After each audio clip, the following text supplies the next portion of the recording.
Well, welcome to OY Media Scotland. We've been off the air for about 2 weeks now for technical reasons, but then we are right back here. Thank you very much for everyone that have joined us today. Again, we are on with Alagba Femi Odedeyi, and he will be talking to us about the Yoruba stakes in Nigeria's 2023 elections. Which is just a few weeks away. So join me to welcome Alagba Femi Odedeyi to the program for today. You are most welcome, sir. Yeah, good afternoon. Yes, good afternoon or good evening. And thank you for having me again one more time. Thank you. You are welcome. Alagba Femi Odedeyi, for those that are joining us for the first time, is from Yoruba Referendum Committee. It's a group which is pushing for nationality recognition in Nigeria's socio-political activities. The group believes very much that the time that is being referred to as the golden era, especially in Western Nigeria, was during the time that Nigeria has a regional system in which the region was actually based on the ethnic nationalities. The group believes that this is the only way forward, especially in a multi-nationalities nation where there is contestation for power. If you want to get across to Alagba Femi Odedeyi at any time, remember the email is yorubaref@gmail.com. I also need to remind us that the petition for Yoruba referendum, the bill that has been submitted to the 6 Southwest Yoruba State Houses of Assembly is still right online. So please do check on your Google, type petition for Yoruba referendum, and then you can sign that. Alagba Femi Odedeyi will talk more about that, but the group has said that does not affect the election, and the election also does not affect it. Right, Alagba Femi Odedeyi, I think the volume. Yes. Sorry. Yeah. Okay. You have to play back. Yeah. Let me hold on. Okay. All right. So thank you very much for joining us again. Yes. So I'll just kick off in terms of the progress regarding the push for nationality referendum, especially among the Yorubas, because that's the key when we look at the name of your group, Yoruba Referendum Committee.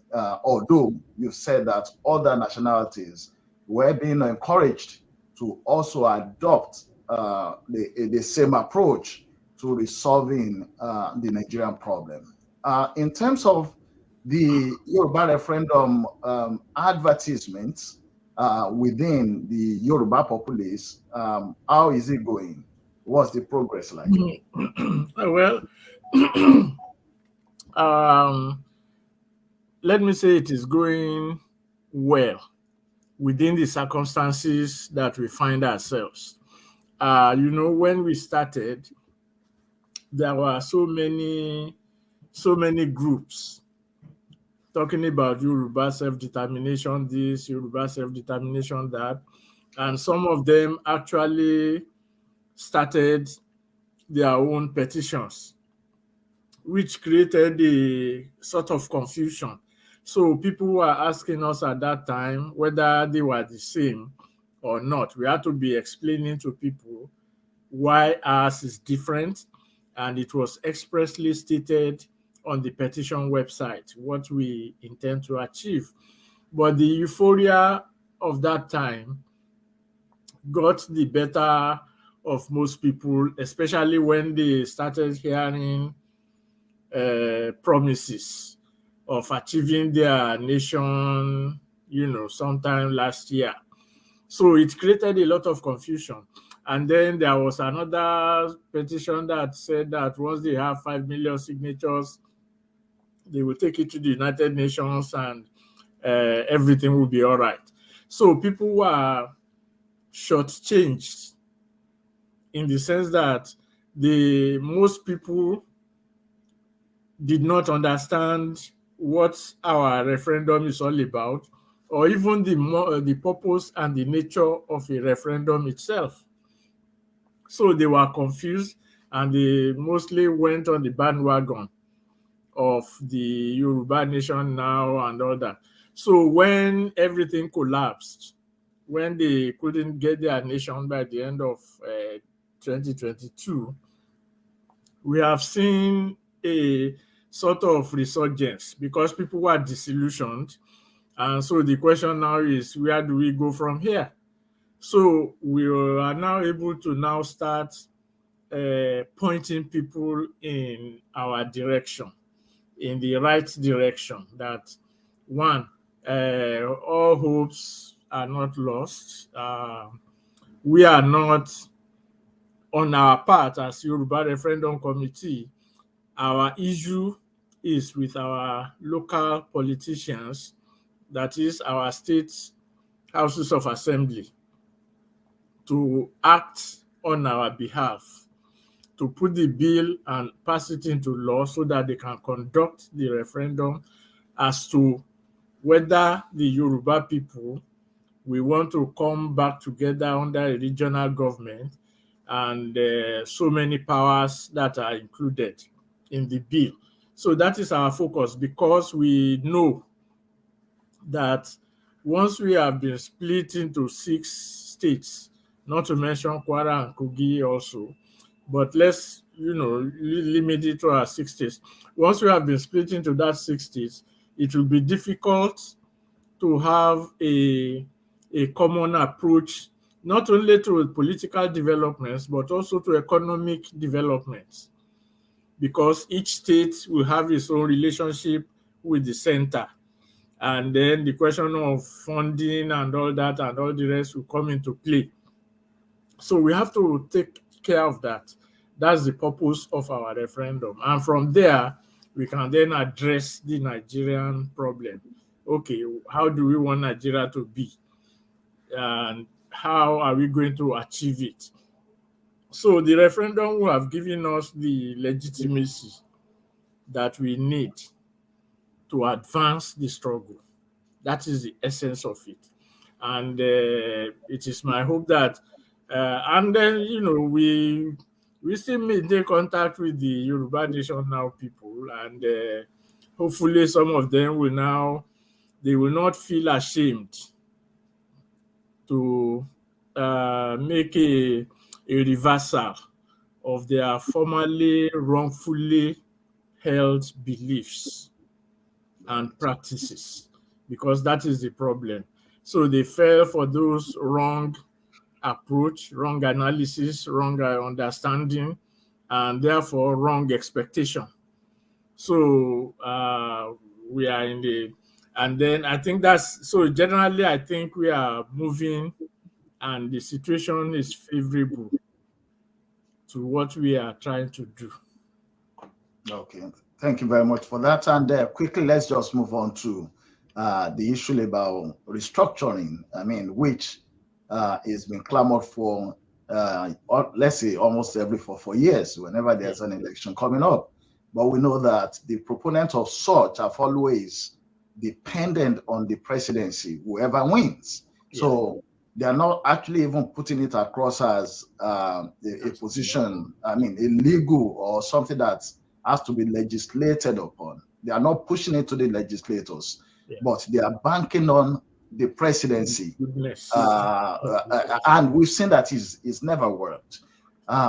Also, towards the 2023 election, which will start on the 25th for the presidency, just few days away from now, and people have also spoken about that restructuring. But you and your group have mentioned that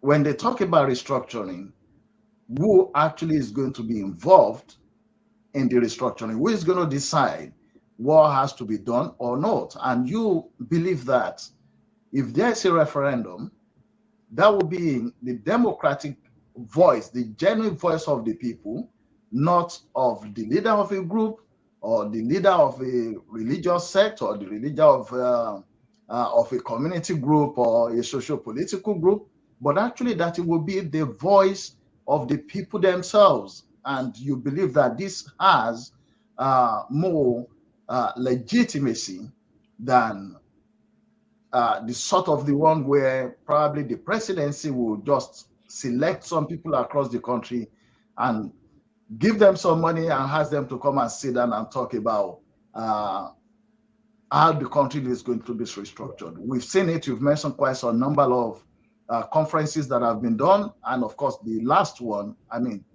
if we count the APC one with it, then the APC will be the last one. But prior to that, we had the 2014 confab report, which of course is still lying there without any action from it. Now, between that restructuring and the call by Yoruba Referendum Committee for a people's mandate through a referendum, what would you, if you want to sell that idea, what is the core thing you'll be telling people? Oh, well, it's very simple. The core issue is one, are we as Yoruba people a constituent part of Nigeria? I mean, I'm trying to grade it step by step. Right. Are we as Yoruba people a constituent unit of Nigeria?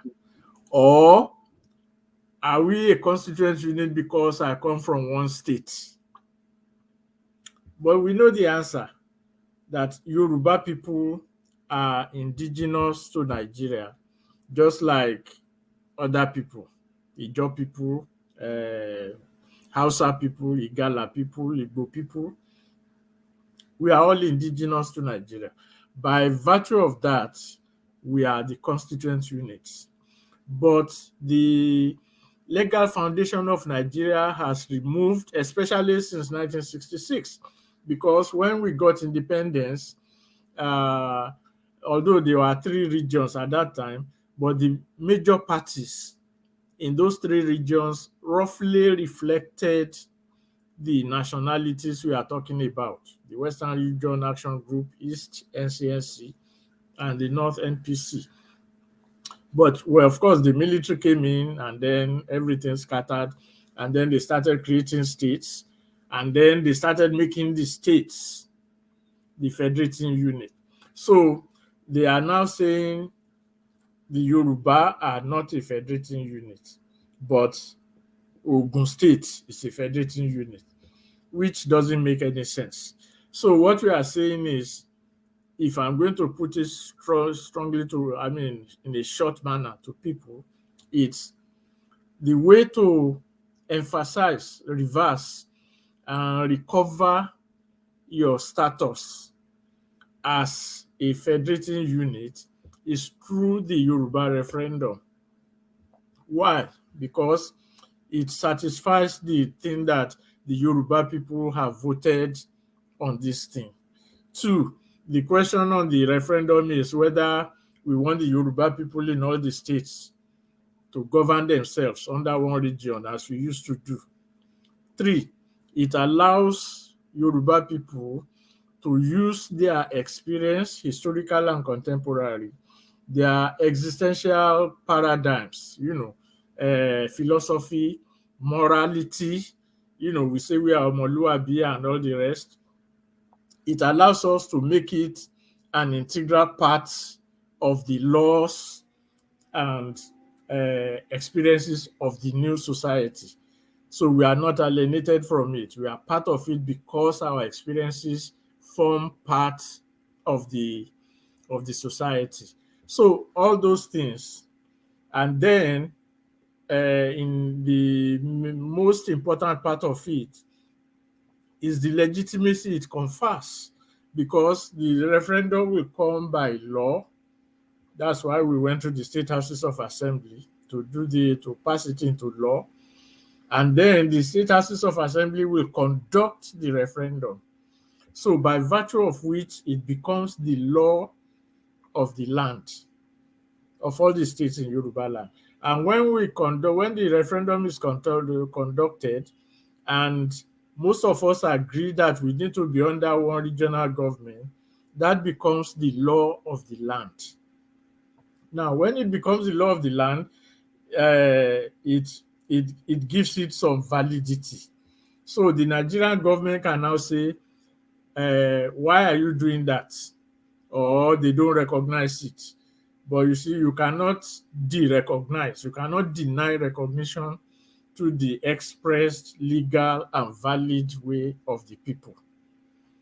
Of course, both in the national and international spheres, we can work that out. But because that is why the Nigerian government itself conducts elections every 4 years. They want legitimacy for their type of government. So they will conduct the elections. So we are now saying we want legitimacy for the kind of society we want to live in. So we conduct the referendum on that basis. Now the question becomes a political battle between the Yoruba people and the Nigerian government and the international community and other people in Nigeria that are also clamoring for similar things, that they want to be recognized as indigenous to their area, and they have the right to use their existential paradigms to govern themselves. So that doesn't mean they won't relate with other people, because there's no society in Nigeria or in Africa that is isolated. Each one has a way of relating with others that can be improved upon.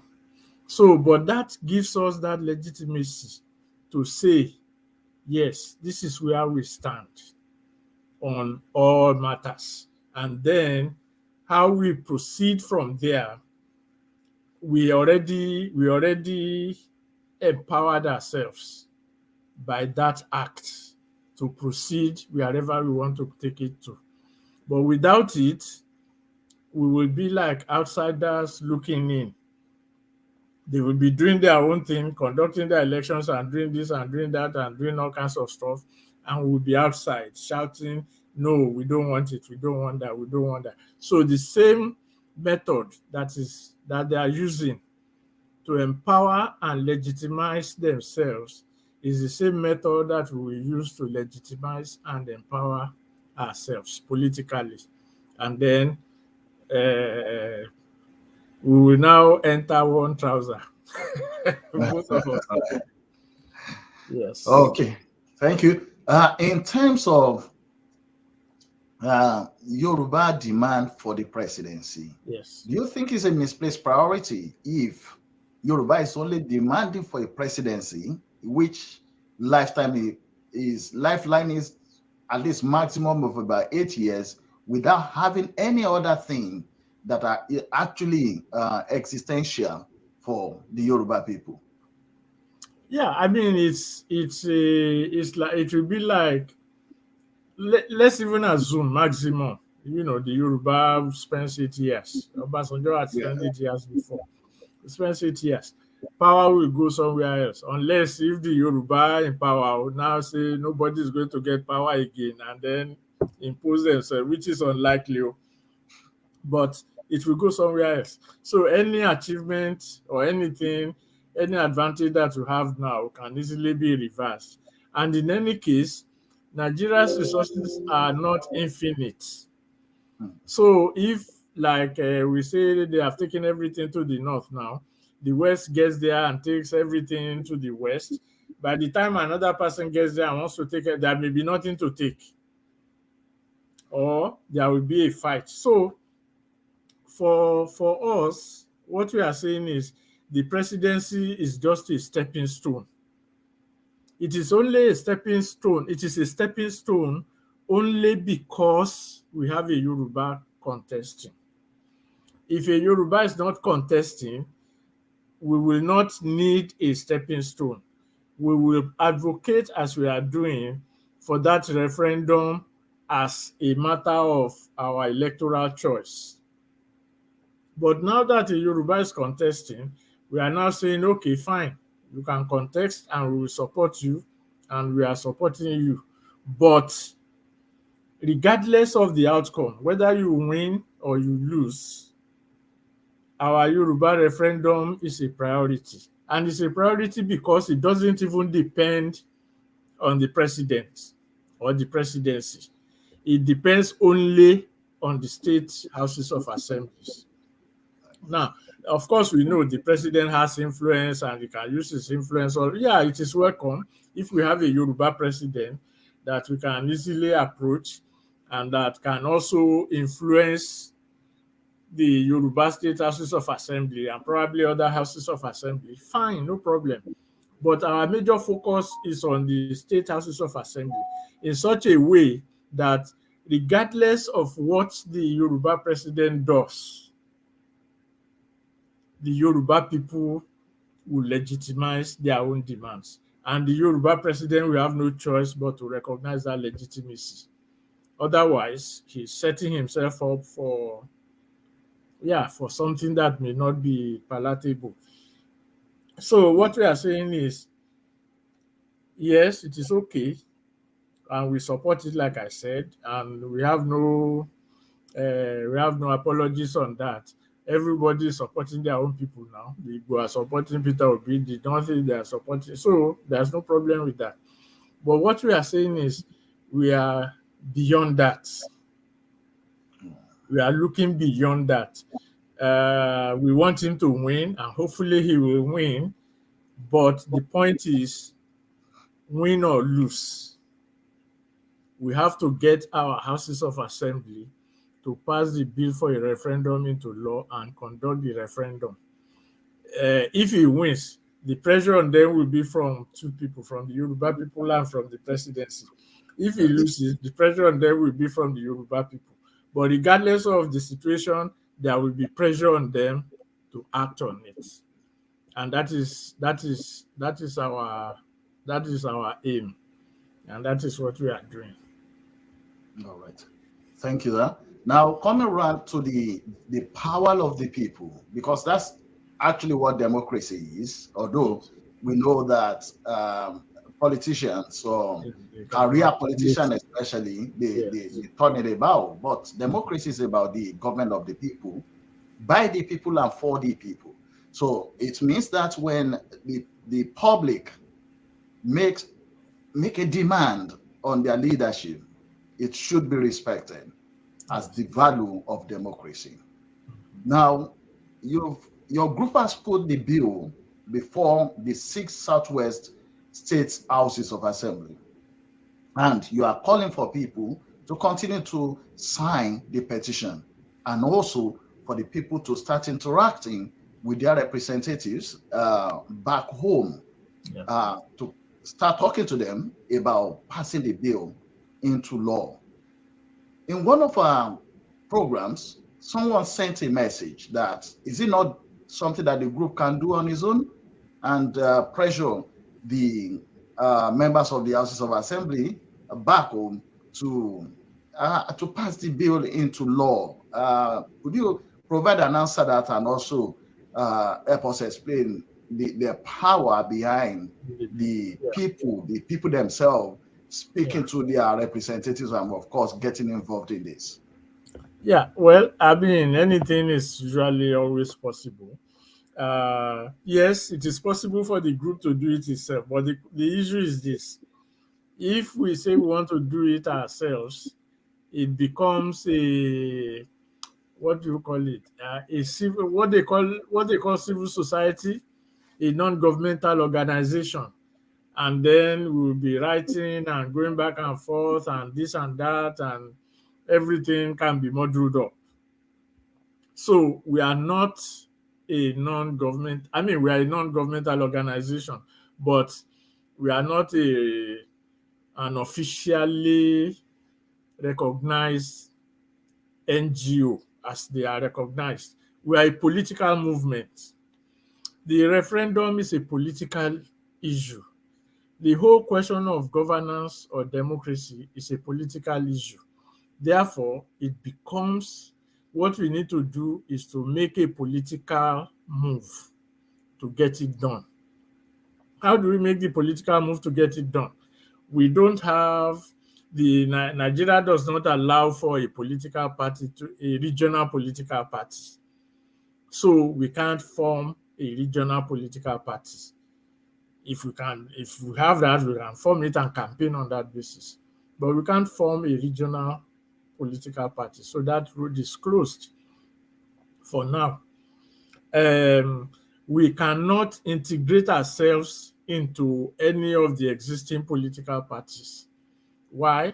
Because most of them look at politics as a question of power, how to get power electorally, and all the kind of permutations that they will get power. For example, as early as is it October last year, October 2022, we approached some people, and what they were telling us in October 2022 was that we should wait until after the elections in February and not do anything. So if we align ourselves with any of the political parties, that is the kind of fate that will befall us, because they will say wait until after the elections. So between October and now, we'll just be waiting, and then we'll be doing the permutation and all that. So what is left for us? If we say that democracy is government by the people, for the people, and by the people, and then we are saying that Yoruba people are to make a decision on what they want for themselves, then it is incumbent on the Yoruba people to make a move to get that right.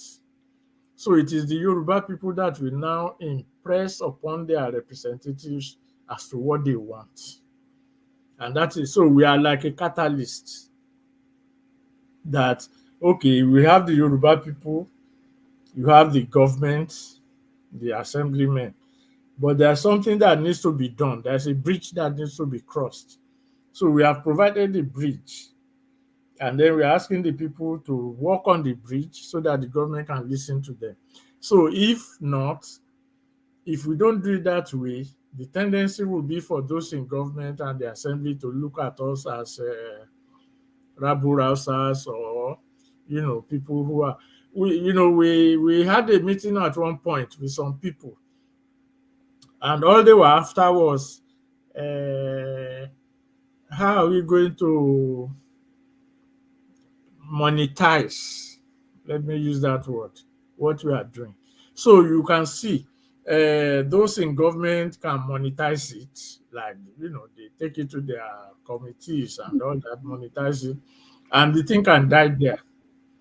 So to prevent all these things from happening, that's why we are saying the Yoruba people themselves must rise up, must rise, and then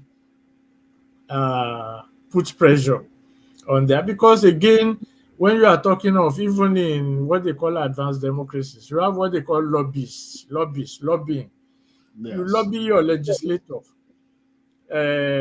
Lobby means putting pressure. In the advanced countries and stuff like that, they call advanced countries like America or UK. When they lobby, they have different methods of lobbying. They don't have to put pressure. They can do all kinds of things and get some legislations passed. But in our own case, we are now saying, let the Yoruba people now lobby the state houses of assembly. Now, the kind of lobby is different in the sense that we are not going to be taking them to lunch. Yeah, okay, maybe we'll take them to lunch. Now, taking them to lunch or doing stuff like that. But say, look, we are facing an existential crisis in Nigeria, and this is how we want to resolve it, and this is the role you must play in it. That is the kind of lobbying that we need to do. And that also empowers the people, because for one thing, it shows that, one, they recognize their own powers. Two, they know they can put pressure on their legislators. So that empowers them so that even when the next elections come, they will have confidence in what they are doing. That is the people, whoever they want to vote for. They will have confidence in it because at that point they know that their pressure, their power matters. So all of these things, these are the political implications of what we are doing. And it's not just a question of doing it on our own, you can set up a bureaucracy and you can be meeting with them every month and, you'll be enjoying yourself. But that's not how political power is transferred or how political power is won. And the whole thing about the referendum, like I explained earlier, is about political power of the people that must be exercised. That is the difference between us and what they call NGOs. Yeah. Thank you very much. I will hope that those listening to us will find space to get involved in the online petition. Remember, it's Yoruba Referendum Petition. It's not a one for the United Nations. Yeah. This one is actually Yoruba Referendum Bill, which has been submitted to the six Southwest. I call them Yoruba states. I know there's part of Kwara and Kogi that are part of us. But it's been before the houses of assembly in those six states. So people should put pressure. Speak to your representatives about it. Yes. And is even for Yoruba Nation now agitators. We've seen what happened last year, and like Alagba Femi Odedeyi mentioned at the start of the program, well, if what they've done throughout last year didn't work, they should not be ashamed of retracing back and getting right back on the line, because at the end of the day, it's the result that matters. Now back to the 2023 elections. We now want to talk about the Yoruba stakes in this election. We know we have a candidate, which is in the person of Ahmed Bola Tinubu, the ex-governor of Lagos State. He's not been in government since after his second term. 2007, yeah. 2007. So he's just coming back, although he's been fully involved in all presidential elections in the country from that time. Also, we have Atiku Abubakar for the PDP, and then we have, of course, Peter Obi for the Labour Party. We have other parties as well, but these are the three major parties that are right on top at the moment. So if we're talking about Yoruba stakes, we look straight away that a Yoruba presidency will, of course, represent Yoruba interest. But some people are saying that when Obasanjo was there, he barely did anything for the Yoruba people and the Yoruba nation. What's your take on that, sir? Well, on the Obasanjo case, it is true. But the point is, he wasn't the Yoruba candidate. Chief Olufalaye was the Yoruba candidate. Obasanjo was the candidate of the military and the North, and they found a way to ensure that he took power. So the role that he was to play, that is Obasanjo at that time, was actually to destroy Yoruba people, Yoruba states, Yoruba power, centers of power. That was why he neutralized the AD as a political party, except in all the states except Lagos State, who stood up to him. So he has a different agenda. And if you, of course, we all know about it, you look at Obasanjo's trajectory, he's always anti-Yoruba in everything, and then likes to proclaim himself as a Nigerian patriot and all this and all that. And we know where it has ended up, where it led us. So, but the bottom line is that he was not the Yoruba candidate at that time. and he actually worked actively against Yoruba leadership at that time. And of course, he tried to manipulate the country at that time to become the permanent president or whatever, the third term agenda at that time, which he denied. So between him and Tinubu, there is a major difference in the sense that Obasanjo went out, all out, to destroy Yoruba leadership when he was president. Tinubu went all out to oppose Obasanjo at that time. So Tinubu resisted Obasanjo successfully, to the point that in most of the states that Obasanjo rigged his party into power, all these states were recovered, as it were, back into the, at that time, ACN fold. So both candidates have two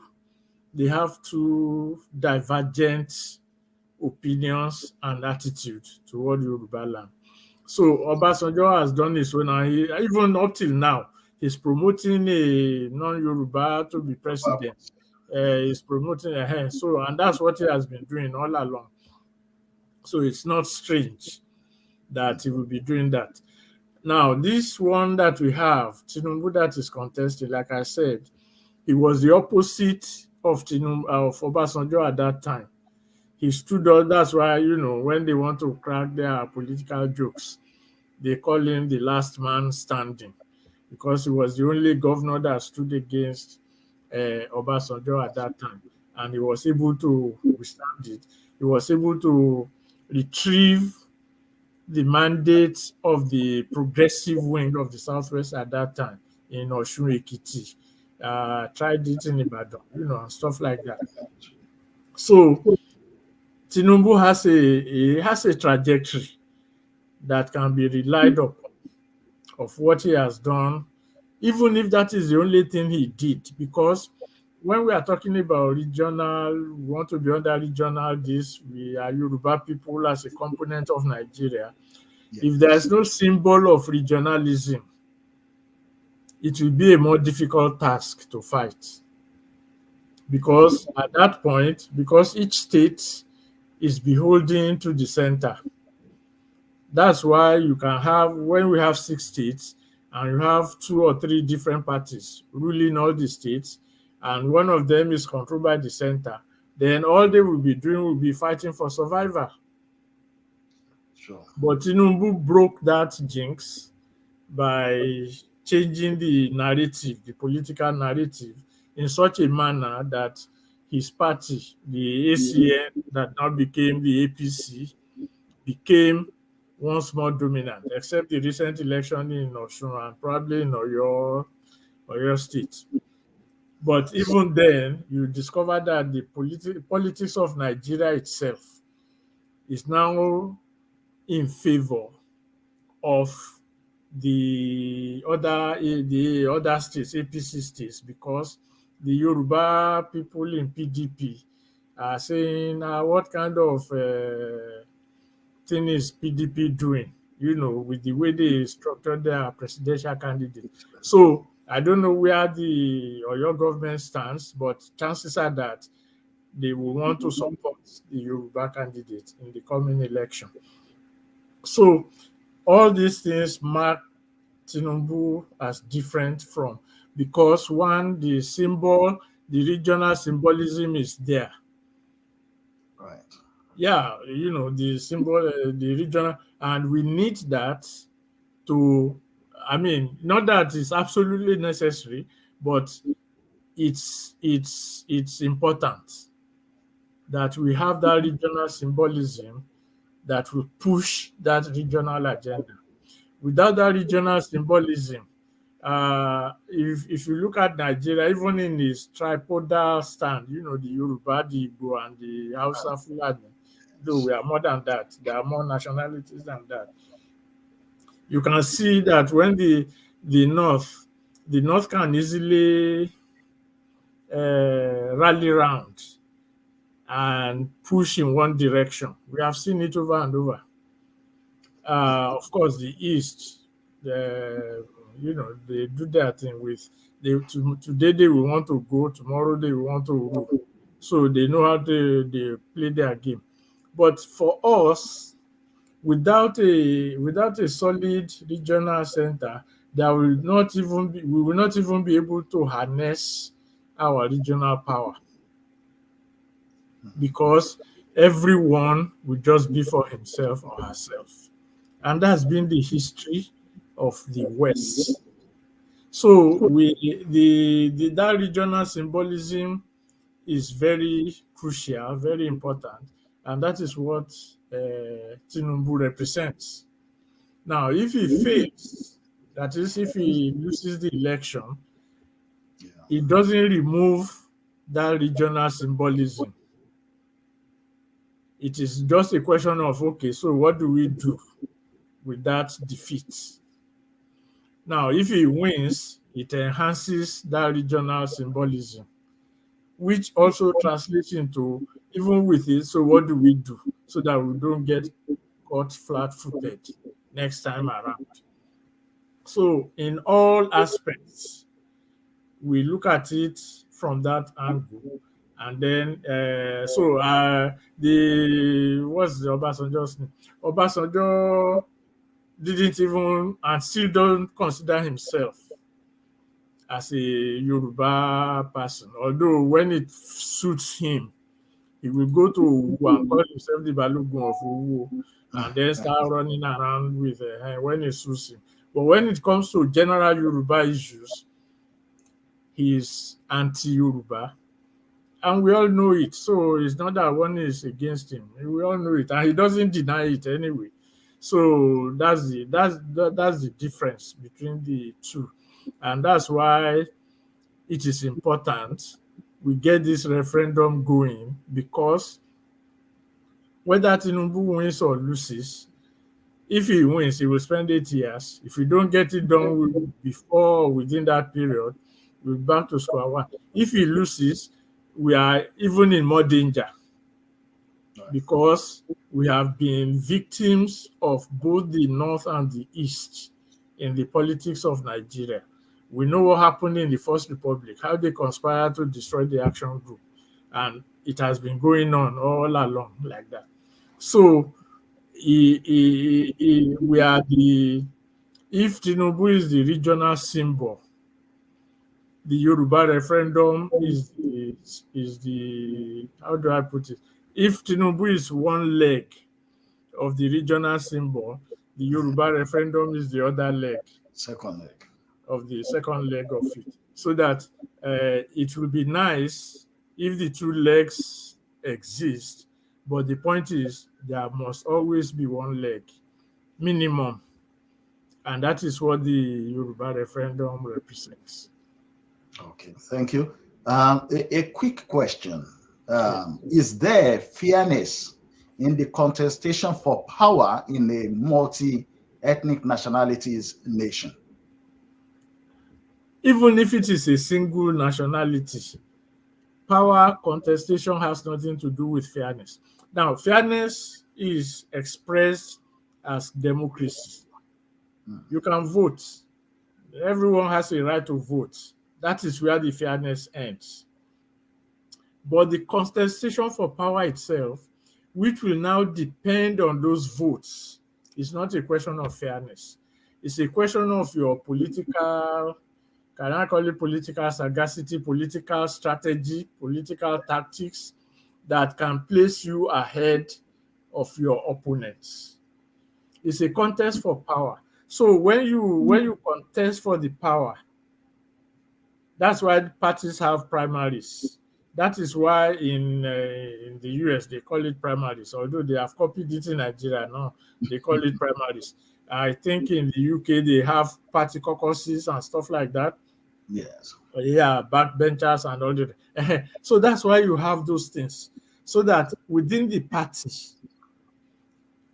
issues will be resolved. They will fight it out among themselves one way or the other. The resolution at that point is what will now be taken to the people as a democratic right to vote.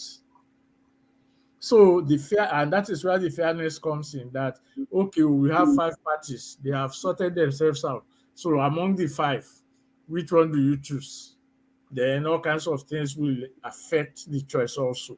Extant situation, some will use any means, like in America and Europe, people use racism, they use all kinds of things to win elections. But the point is, that is where the fairness is, that, okay, go and submit yourself to vote.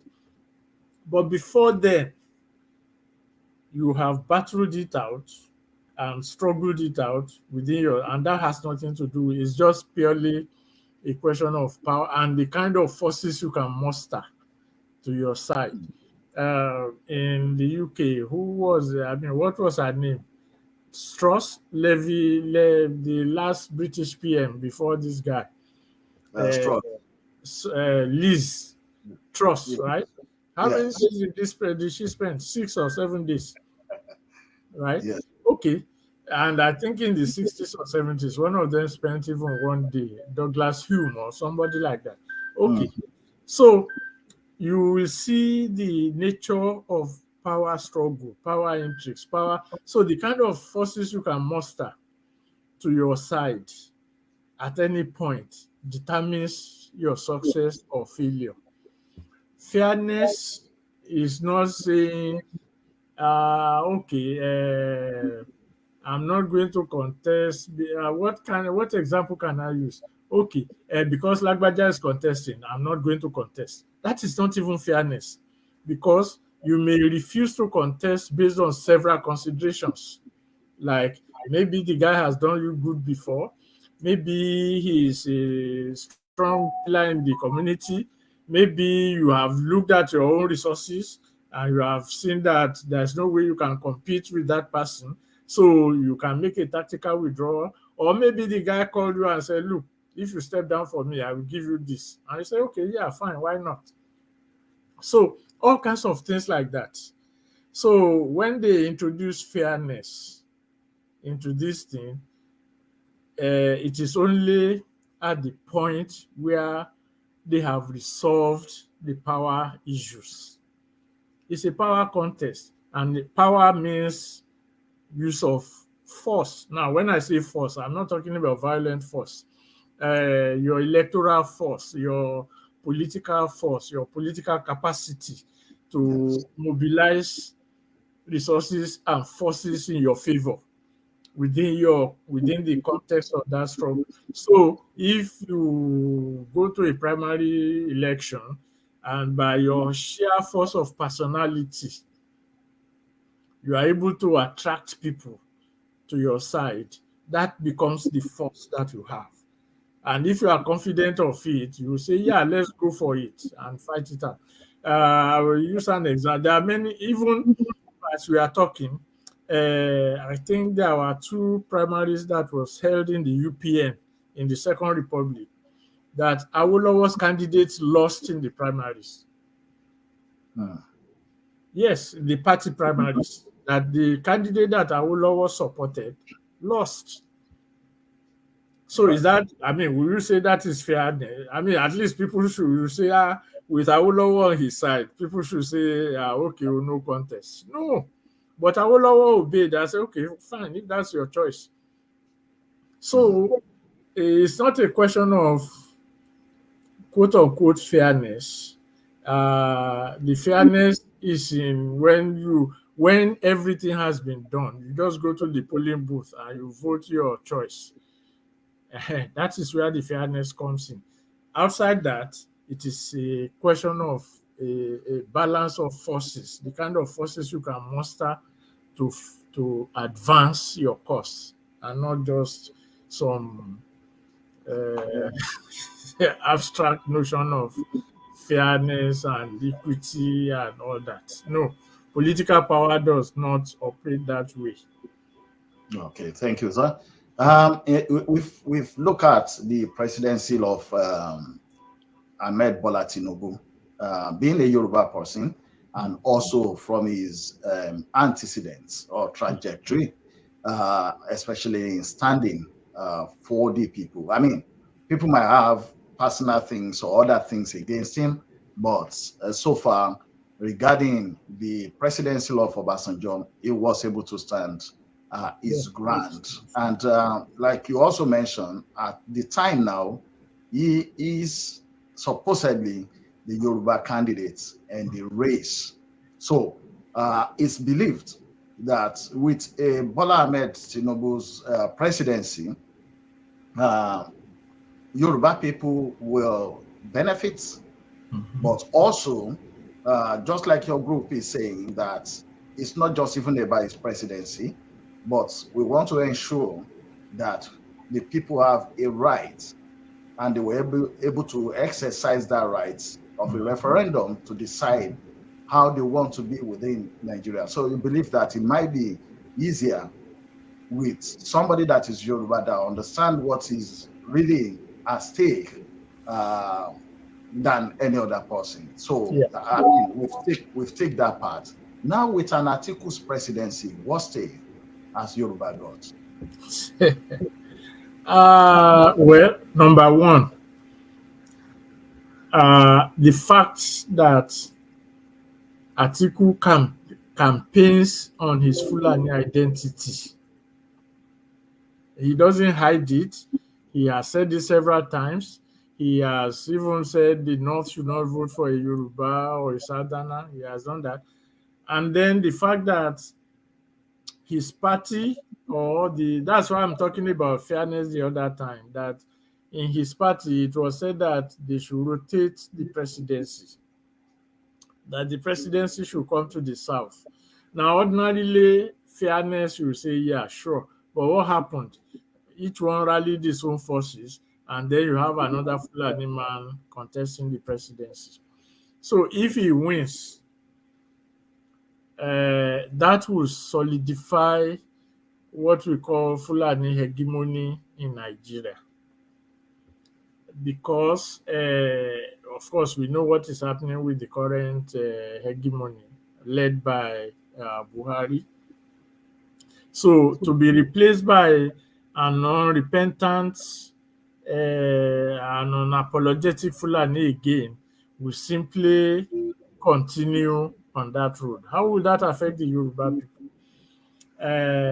Because most of the states or all of the states rely on the central government, and the central government is controlled by that hegemony. So what they would do was what they did under Obasanjo at that time, to find a way to remove all the APC governors in the West. They will want to replace them. Of course, under quote unquote democratic thing, so they will say after the next election, they will be more emboldened and more empowered to produce or project PDP candidates in the West. And what will that do for us? That will draw us back because we will not have controlled the battle. It will now be between PDP and probably APC if it still survives, or any other party. So, and while that is going on, the central government under the Fulani hegemony will be doing its own thing. So by the time Atiku finishes his 4 years or 8 years or whatever, we will be drawn backwards.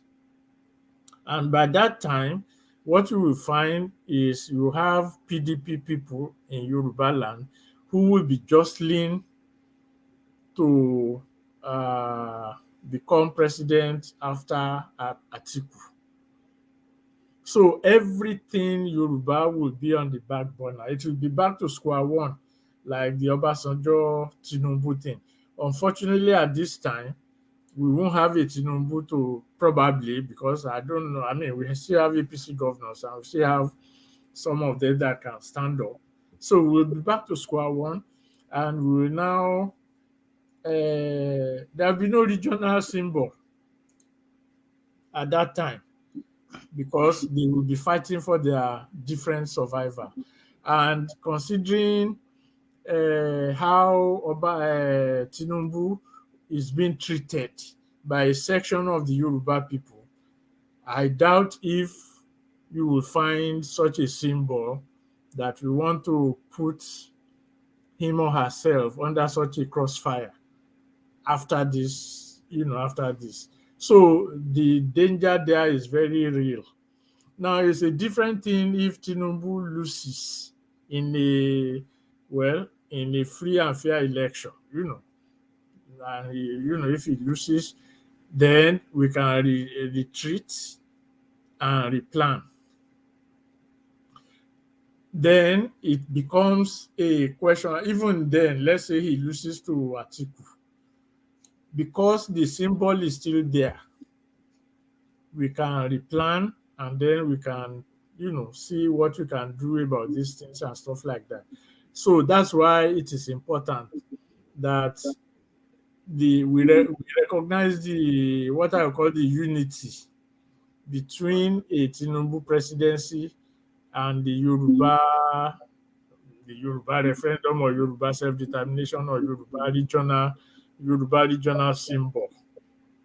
Right. So that once we see it from that perspective, even if he loses, now he can come out and say, well, he has lost, he's tired, and he wants to go anywhere, and fine, no problem. He can go anywhere he wants to go. But the point is, the symbolism is still there. The Right. symbolism, and then all we need to do is how to make use of it to the maximum advantage. But an Atiku presidency would be disastrous for Yoruba land for the reasons I've explained.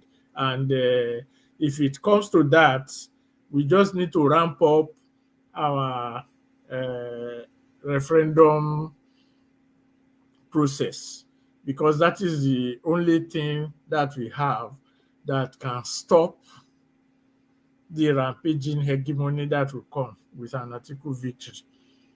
So even if Tinubu loses, that's why I'm talking about the two legs. Even if Tinubu loses, we still have a leg to stand on that we can use to drive home whatever it is we want to drive. Okay. And the importance of the effectiveness of Yoruba people also mobilizing, because it is not a question of the Yoruba PDP supporters now saying, we now have President Atiku, is our party man, we don't want to do anything again, let's go and enjoy ourselves. So that is where the power of the people also comes in, that whoever is in power, the people should be able to demand certain things for themselves. And that referendum is one of the major things they can demand. Right. Thank you very much for that. And we're now going to the third presidential candidate, that is Peter Obi. But before we will check the stakes, Yoruba stakes in Peter Obi's presidency, the first question I think which people have also been talking about is that why is it difficult for Southern Nigeria to come together? I mean, not coming together as one nationality, but in terms of political contestation for power, why is it difficult for the Southern Nigeria to come together? It's not difficult, it's just that it is not possible. Okay. And the reason is this. In the north, the Fulani had already overrun the Hausa states. That's why we call them Hausa Fulani. And they were in a state of equilibrium with the Kanuri. So northern region at that time, with all the other nationalities, was under the hegemony of the Hausa Fulani and the Kanuri alongside to a large extent. So that was why you had what they call the One North policy of the Sardauna.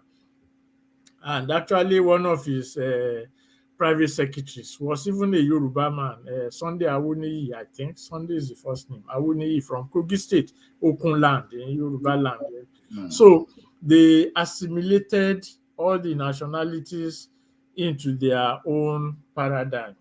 but they were under the control of the Hausa Fulani and to a lesser extent the Kanuri. Then, of course, it was during the Abacha period that the Kanuri actually became dominant. They flexed their muscles under the Abacha period, such that by the time no, it was before the Abacha period. Now, when the Abiola case, the MK, the June 12th thing, his vice presidential candidate was Kanuri, Kingibe. The NRC candidate from Kano State, Ibrahim Tofa, was Kanuri. Okay. So, one of the reasons why the election were not because the Fulani played no role in the first four things. So, in the north, the smaller nationalities, what they call the minorities, have been assimilated into the One North policy. So, it was easy for the north to balance between the Fulani and the Kanuri for eventual control of the north. And then they can absorb any of the minorities to play ball with them. It is a different thing in the south, where you don't have that hegemony that cut across the geographical region. You have the Yoruba in the west, you have the Igbo in the east. And then historically, of course, the Igbo have been trying to overrun Yoruba land since who knows when. That's been their motive, to take control of the south. So the Igbo wanted to do what the Fulani did in the north. That is, impose their hegemony on the south and then become the representative of the south.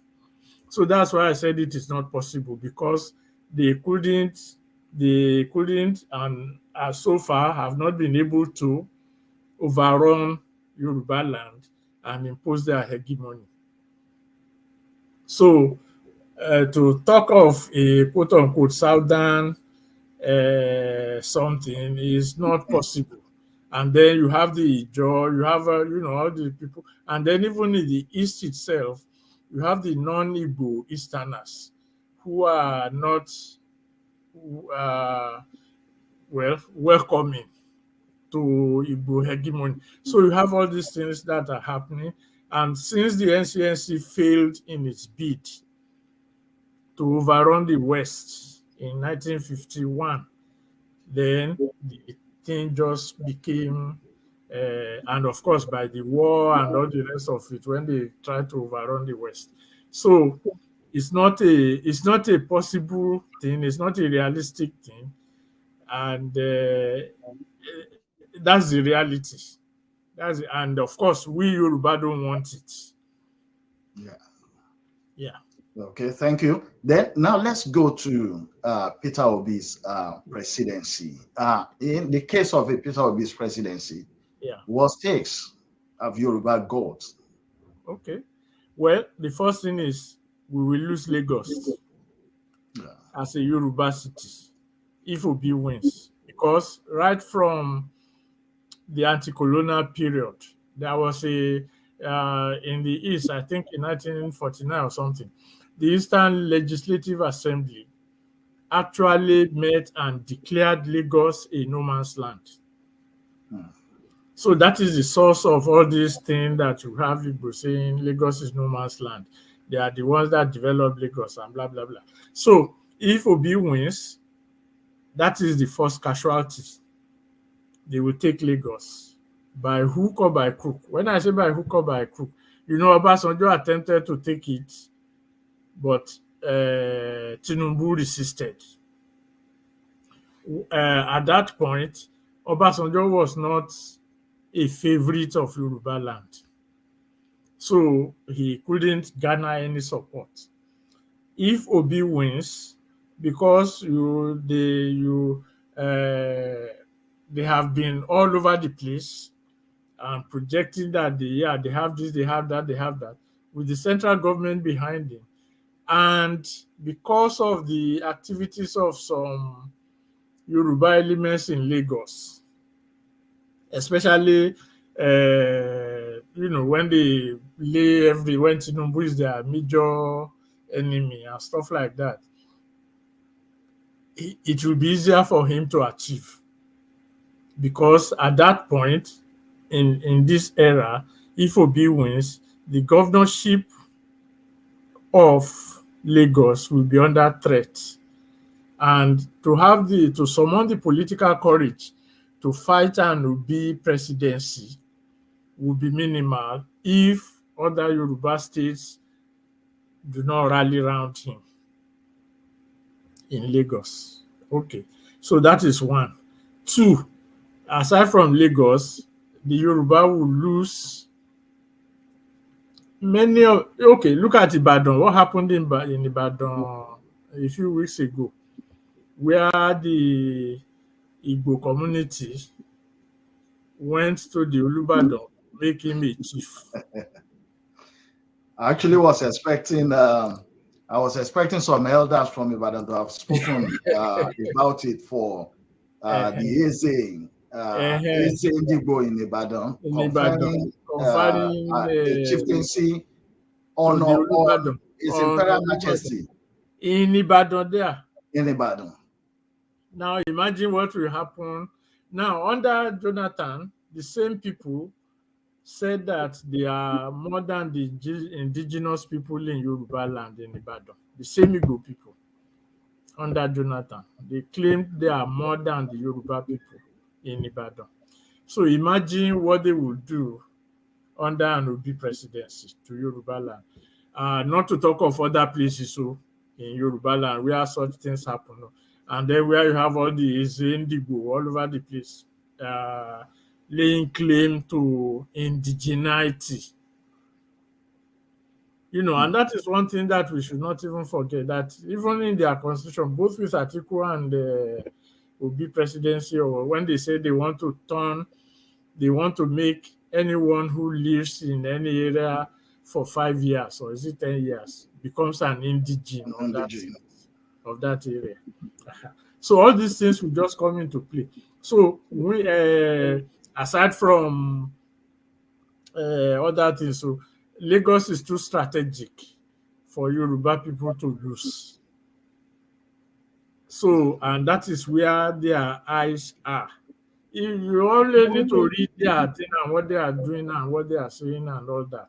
So the kind of foresight that Tinubu had when he was governor, because we are talking of 1999 till now, in terms of what he has done to Lagos, no governor in the Eastern region had that same kind of foresight or vision to make Eastern region an economic hub. We even have had now that they are busing people from the East to the West so that they can come and vote in the West. But our media, they could say Fulani this, Fulani that, Fulani that. They have forgotten the danger from the East. So if Obi wins, we are even in more peril. And I will give you an example. Okay, for whatever reason, one of the reasons that Rufai gave for their support for Tinubu was what he called their honor, that they are people of their word, they are people of integrity, they are this, they are that. Okay, let's even assume, on its surface, on its face value, to take it like that. Now you see a typical Yoruba man a typical Yoruba person can easily identify with such sentiments. Why? Because the Yoruba also say we are Omoluabi, we value integrity, we value character, we value this, we value that. So even if we have a Fulani as the head, now of course they will pursue their hegemony and all that, there is still some kind of cultural understanding that drives what we do. Right.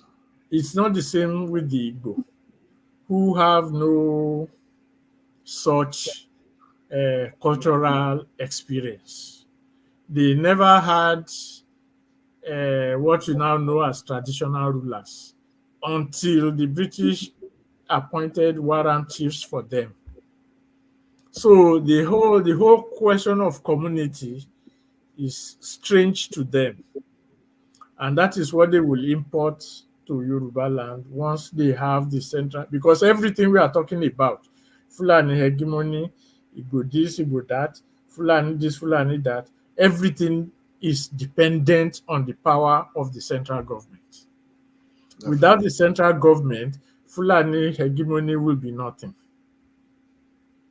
Or that, so with any other hegemony for that matter. So that is why the control of that center is very intense.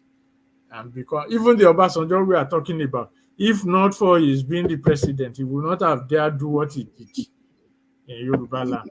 So everything centers around that central government. Now, when the three of them contest and all that, again, let's look at it from the worst case scenario. Okay, the three of them contest and Tinubu loses, right? So somebody will control that center. Whoever controls that center becomes the dominant factor. So even if Tinubu loses, what we are saying is that because we have this referendum issue in our hand, that becomes our fallback position against any loss. So that is why it is important. So all these article Obi and all that, they are present dangers to us. They may not be expressing it among themselves like that because they are looking towards controlling that center. And they understand it, that controlling that center determines the fate of any hegemony. So we should look at how to puncture the power of that center. Let me put it that way. And that is, I mean, that is the bottom line of everything. So it's not none of them, none of the two, that is Atiku and Obi, have the capacity to make any meaningful change in the economic or political direction of Nigeria. They can maximize the benefits for their own people, and they will do it because that is who they are. It is only Yoruba people that will try to start saying we are all Nigerians and all that and be fair to fairness again. But fairness to these people, it's like when the Igbo say they are nation builders. They say they are nation builders. Now, out of all the nationalities in Nigeria, are they the only people that are found all over the country? But they want to make you believe they are the only one, as if even living in other parts of the country makes you a nation builder. So there you have a lot of fallacy that is being promoted by Peter Obi and the Igbo people, that they don't mean well for Yoruba land. Let me put it that way. And they can. It's not going to be, if he wins, so not going to win. But if he wins, so it will be dangerous for Yoruba people. Okay, thank you very much. Let's quickly now move on to other possible things, because I think the last time you were on the program, you did mention some probable things that could happen for the 2023 elections. So, and we've actually looked at the elections. We've looked at the three main contestants. That's Bola Ahmed Tinubu, Atiku Abubakar, and Peter Obi, representing APC, PDP, and Labour Party. And we've looked at what are the stakes for Yoruba in those presidency. Now, in the case that there is no election and we are to either go for an interim government, what stakes have Yoruba got? One, if we have to end up with an interim government, the first thing that we will lose, let me talk about what we will lose first, is that regional symbolism. Because what the interim government will do is to remove all the centers of power and all that, and appoint his own administration and this and that, and then try to recreate another political environment, which will now lead to what they will call new elections and stuff like that. So once we lose that regional symbolism, not simply because they will remove Tinubu or anything, no, because an interim government by its nature, like I said, will remove all the symbols of power in the land. And then when they install their own people in government, they will now start jostling among themselves as to who is who and all that and all that. And in the process, the regional symbolism is reduced. And more importantly, who will introduce that interim government? Interim government will not just drop down from the sky just by itself. Some forces will make it happen. So those forces will determine the nature of such a government and what to expect from such a government. So definitely those forces are not the forces that will encourage regional symbolism or regional power. They will fight against it. So in that is the major issue. And to recover that will probably be after whatever elections they hold and everything settled down and they form new parties and this and that. And then we'll come back and say, okay, where do we go from here? So it is not in our interest. That is, an interim government is not in our interest. I know a lot of prominent Yoruba people have been advocating it, like Chief Afed Babalola and all the rest. It is not in our interest. An interim government is not in the Yoruba interest at all, regardless of the reasons for it. But Yoruba ni umbo àwọn là ń dẹ́ẹ̀dẹ́ ni. I don't know the English translation, but the Boy Scout translation will suffice. Be prepared. The Boy Scout motto: be prepared. So we need to be prepared for this kind of eventualities, so that when they come, we will be able to meet with them. And what kind of preparation do we need? That's, again, you see, everything is centering on the Yoruba referendum thing. That even if they come up with their interim government, we will say lay it down. We want this referendum, Yoruba referendum. Now, if they say there's no administration, blah, blah, blah, fine, no problem. Recall back the houses of assembly that you have dissolved to conduct it. So in other words, it can be done. So nobody will be able, but we need to make it the issue.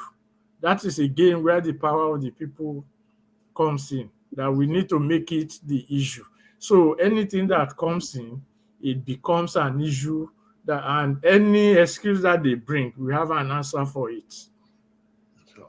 Therefore, they will not be able to get away with it. Okay. Thank you very much, sir. We've been speaking with Alagba Femi Odedeyi for a while now, and the topic for today is Nigeria's 2023 elections, the Yoruba stakes. We've looked at the Yoruba stakes in Bola Ahmed Tinubu's presidency, in that of Alhaji Abubakar presidency, and of course Peter Obi's presidency. And it comes round to the fact that what we have right on is the three major tribes in Nigeria presenting their candidates. And as someone advised before, that if Nigerians are actually genuine in looking for a solution to the country, each tribe should vote for their own people, so that at the end of the day, if none of the candidates secured the vote that is required to become the presidency, then there could be a constitutional crisis. And from there, things could push on. But the way things are happening now, we've had people voting or calling for votes for this other party or that other party. And we've seen the presidential candidates themselves obviously campaigning and telling the people why they are the best to lead the country. Alagba Femi Odedeyi is from the Yoruba Referendum Committee, a group which believes that the power should come back to the people. And when the power comes back to the people, then whatever agitation that is being done, we have a legitimacy and not the one that could be rubbished, just like we've seen some couple of agitations rubbish last year. We'll be rounding up this part of the program, bringing the program to an end. And I actually want Alagba Femi Odedeyi to appeal once again to the Yoruba national and self-determination agitators, and not just the agitators, but all those that are following them as well. The events of the past 1 month, from the time the December declaration failed, to lots of news that have been flying around about issues within the Yoruba self-determination organizations, we know that many of the people that were following them, people that had trust in the agitations, have become hopeless. Yeah. But Yoruba Referendum Committee is saying that all is not lost, that there is still a path, a roof that has taken a progress, and that the document is currently before the 6 Southwest Houses of Assembly. It's on that basis that I want Alagba Femi Odedeyi to actually speak to the people, for them to know these things are there and it requires their action, because the purpose of the bill is to return power back to the people. Over to you, sir. Yeah, I mean, there's not much to say except that we have to learn from our mistakes and we have to learn from our excesses. Unfortunately, the major leaders of the Yoruba Nation Now movement, we were in contact with them, we were in dialogue with them for a long time, and they refused to listen to what we are saying. And now, with the experience that they have, the thing is, if they had spent all their energy on mobilizing people to get the Houses of Assembly to pass this bill into law, even if the referendum is yet to be conducted today, the fact that it has become law itself is a step in the right direction, because we have something to fight with. So the question will then be, when will it be conducted?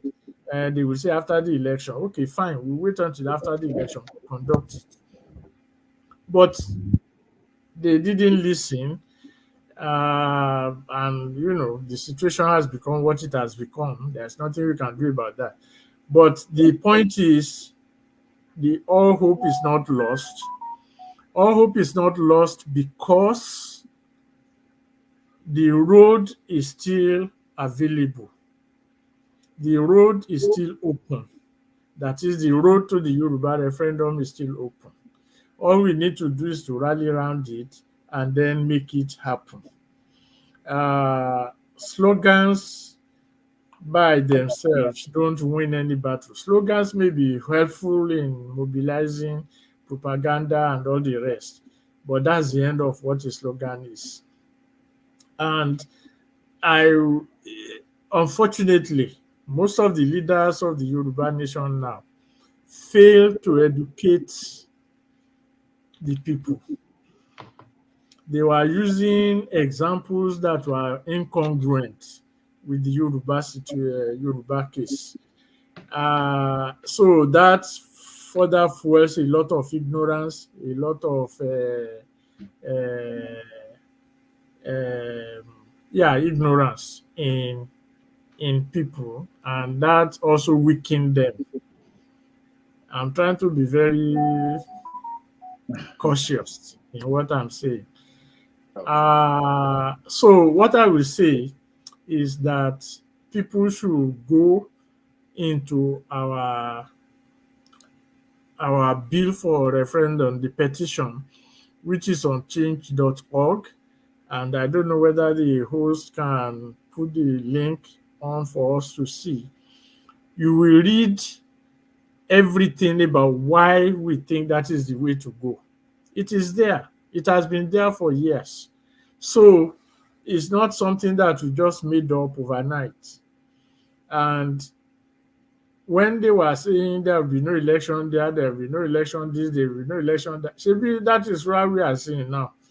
They had Ekiti, they had Osun, and unless there is an interim government, again, that is where people should start looking at these things, that barring any unforeseen circumstances, the presidential elections will hold on February 25.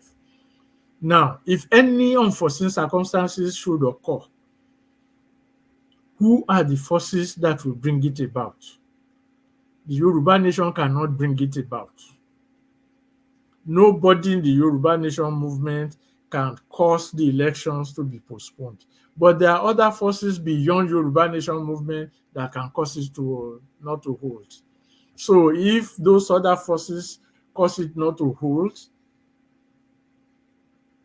can the Yoruba nation movement fight those forces that they don't even know about now? Before all this, they are starting accusing each other of working for one government agency or the other. So what will they do at that time? That is the reason why we are saying the empowerment of the people through the referendum is the way to go. And again, it doesn't depend on the central government. It depends on our houses of assembly. That is the crucial difference between us and them. And yes, the issue is they can come back. There's nothing wrong in admitting one's mistakes and, correcting it. That's a mark of humility. So they can do that, and then some of them have been talking about other things now, talking about Sovereign National Conference and all that. I mean, didn't you know all these things before you started going in a different direction? But this is not the time or place to apportion blames. It's just the time to ask those who are genuinely committed to now say, okay, where do we go from here? Now, any questions that they may have concerning the Yoruba referendum pathway, they can bring it up and it will be addressed, but we'll be doing our people a favor by addressing these issues and not by running away from them. So my appeal is, well, the door is open. Those who want to come are welcome. Those who want to be part of it are welcome to be part of it. Those who want to inquire more are welcome to inquire more. We have our email address. But it's very clear to everybody now that the only two choices before Yoruba people now are vote for Tinubu and Tinubu wins, or the Yoruba referendum. So that either way, whatever projection we have, whatever angle we want to pursue, we'll be able to pursue it. Definitely all the declaration and reclamation and occupation and this and that has become irrelevant in the scheme of things. So the only two things that are on ground and are feasible are Tinubu winning the election. If he wins, fine for us. It will be an Omoiya battle between us and him if he wins. If he loses, and the referendum is there. If he loses or wins, the referendum is there for us to battle.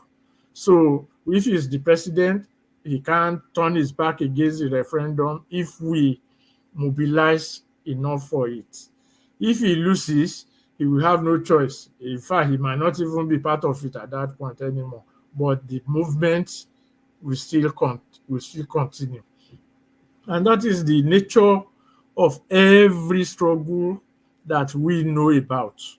Unless there are some that we don't know, that is the nature, because you can't separate the quest for self-determination by whatever way you define it from the political realities of the country itself.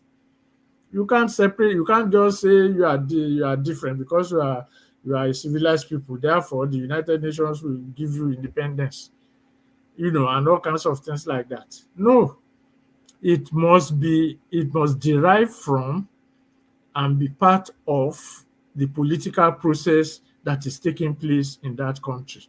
That is how the resolution can come, and not by all. So I just implore them, it's an opportunity for them to have a rethink, and they are welcome to ask questions, to make contribute. Like I said, most of their leaders are not strangers to us, and what we are saying is not strange to them. So this is not a question of either being arrogant or proud or anything. So yeah, if it's going to make any difference, when we started, we asked Professor Akintoye to lead this movement, this committee. He refused.